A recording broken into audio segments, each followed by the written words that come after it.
우리에게 주시는 하나님 말씀은 열왕기하 9장 30절에서 33절입니다. 우리 함께 합독하겠습니다. 시작.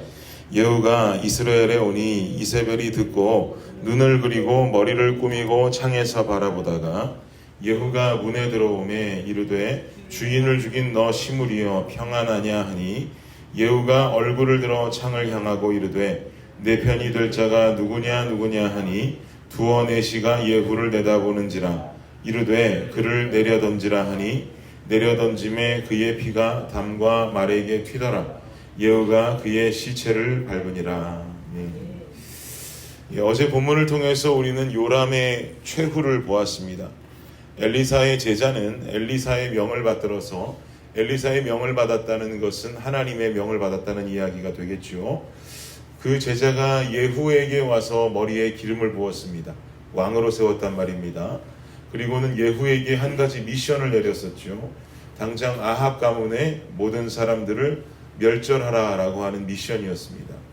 이 명령을 받은 예후는 주저함 없이 곧장 전차를 타고 아합의 아들이면서 북이스라엘의 왕인 요람이 있는 이스라엘 땅으로 향합니다.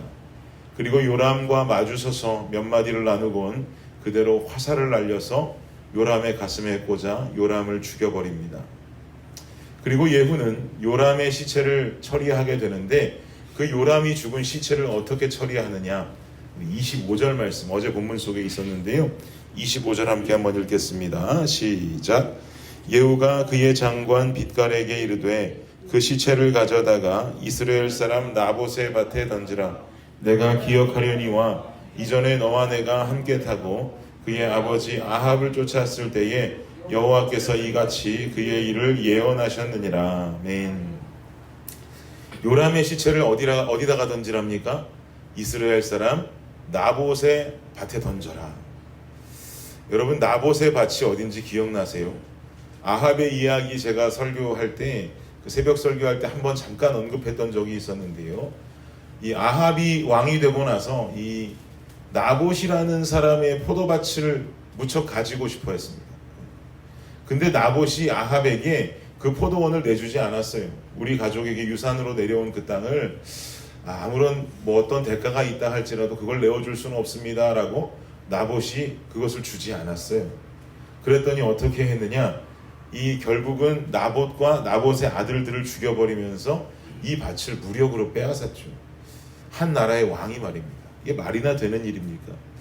이렇게까지 하면서 나봇의 밭을 빼앗게 주도했던 사람은 사실은 아합보다는 아합의 아내였던 이세벨이었습니다.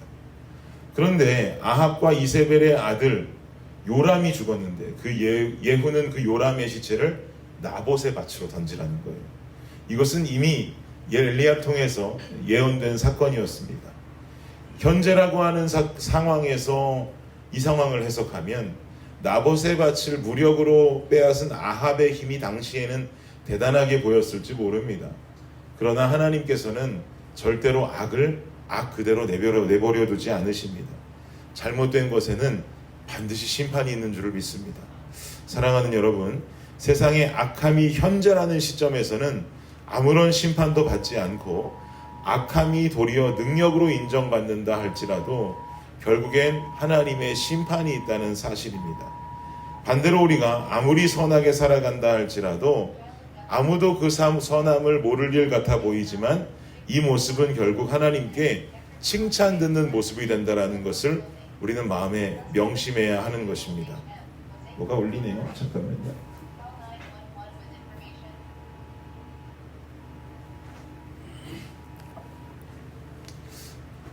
누가 보고 있어서 우리는 기도하고, 누가 어떤 인간의 눈을 두려워해서 누가 보고 있어 사랑하고 섬기고 신앙하고 믿음의 삶을 살아가서는 안 되는 것이죠.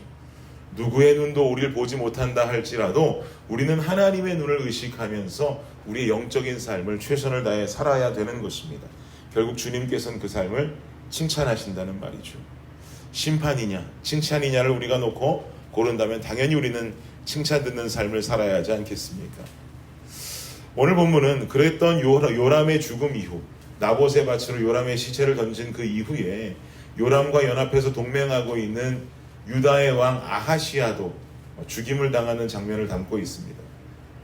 이 유다의 왕 아하시야를 죽게 한 뒤에 그 다음 예후의 발걸음은 어디를 향하느냐? 당연히 한 여인에게로 향하는데요. 그게 누구냐면 이세벨입니다.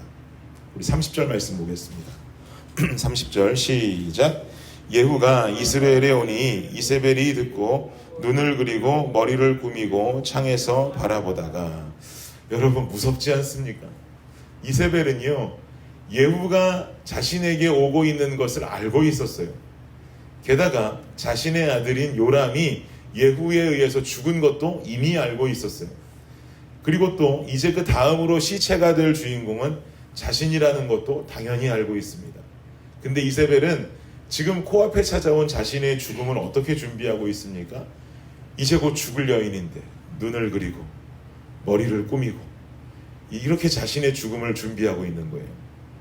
이세벨은요, 지금 죽는 그 순간까지 자신의 잘못을 인정할 마음이 없습니다. 내 마음을 주님 앞에 내어놓고 회개할 마음이 없어요. 아마 이 순간까지도 그녀는 자신이 섬기는 바알과 아세라가 참신이라고만 여기고 있었을 것입니다. 그러나 그녀가 믿는 바알이나 아세라는 그녀를 절대 돕지 않았습니다. 하나님 심판의 칼만이 그녀를 향해서 달려가고 있을 뿐입니다. 이세벨은 자신을 죽이러 도착한 예후에게 이렇게 말하죠. 31절입니다. 시작. 예후가 문에 들어오매 이르되 주인을 죽인 너 시므리여 평안하냐 하니. 지금 예후가 왔는데 이세벨은 예후를 향해서 누구라고 부릅니까? 시므리라고 부르고 있어요. 시므리는 예후의 어떤 다른 이름이 아니라, 시므리는 약간 그때로부터 약 50년 전에 엘람 왕을 죽이고 자신이 스스로 왕이 되었던 인물입니다. 그런데 이 시므리라고 하는 자는 얼마 동안 왕위에 즉위했느냐? 7일 동안 왕이었어요. 7일 동안 왕으로 있다가 결국 스스로 목숨을 끊고 죽어버린 사람이었습니다. 그가 왕으로 있던 시간은 고작 7일밖에 되지 않는 짧은 시간이었단 말이죠. 이세벨은 자신의 아들인 요람을 죽이고 왕위에 오르게 되는 예후를 시므리와 비교하고 있습니다. 그의 왕위도 시므리와 같이 얼마 되지 않을 것이고 너도 곧 죽을 것이다 라고 하는 저주를, 시므리의 인생을 인용하면서 저주를 퍼붓고 있는 것이죠. 결국 이세벨은 창가에 있다가 그녀 곁에 있던 내시들은 그녀를 창밖으로 던지게 되고 그녀는 떨어져서 죽어버립니다.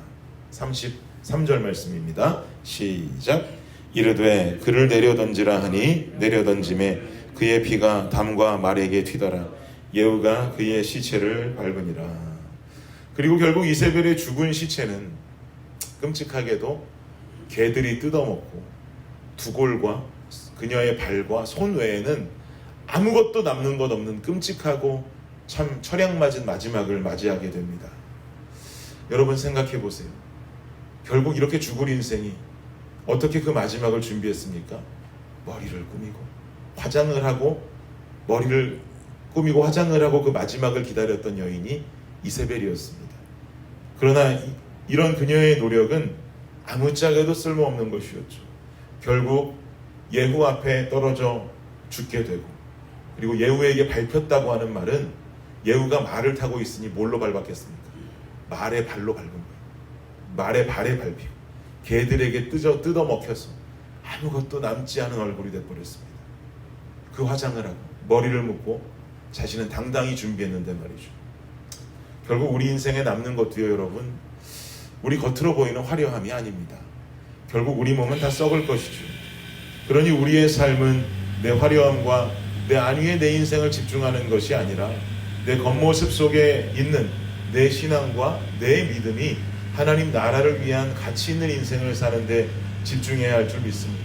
어떻게 하면 예쁘게 머리를 묶고, 어떻게 하면 화장을 하면서 내 겉모습을 치장하는가, 내가 사람들에게 보이는 모습, 세상 속에 드러나는 모습을 치장하는가, 여기에만 매달리고 있다면 우리는 가치 있는 것에 눈을 뜨기가 쉽지 않습니다.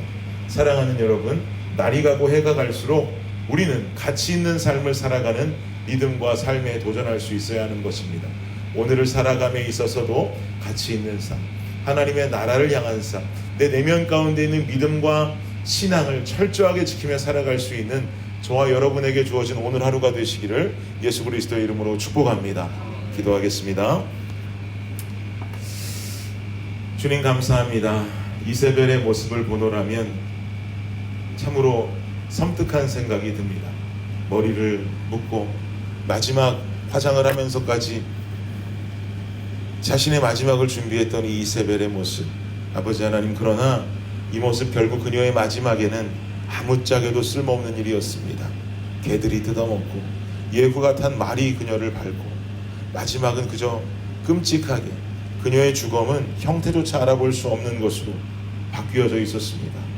아버지 하나님, 우리의 삶이, 우리의 마지막을 바라보며 하루하루 살아가고 있는 우리의 삶이 또 하나님의 나라를 향한 가치 있는 삶의 의미를 두고 마음을 두며 실천하며 살아갈 수 있는 것에 집중할 수 있도록 하여 주시옵소서. 주님, 이것보다 중요한 것이 무엇이 있겠습니까? 그러기에 믿음 잃지 않고 신앙을 잃지 않으며 주님 가신 길 그대로 우리는 주님의 길을 쫓아 가치 있는 삶을 살아가며 영적인 삶에 집중하며 살아갈 수 있는 우리 모두가 되게 하여 주시옵소서. 감사합니다. 이 모든 말씀 예수님의 이름으로 기도드립니다. 아멘.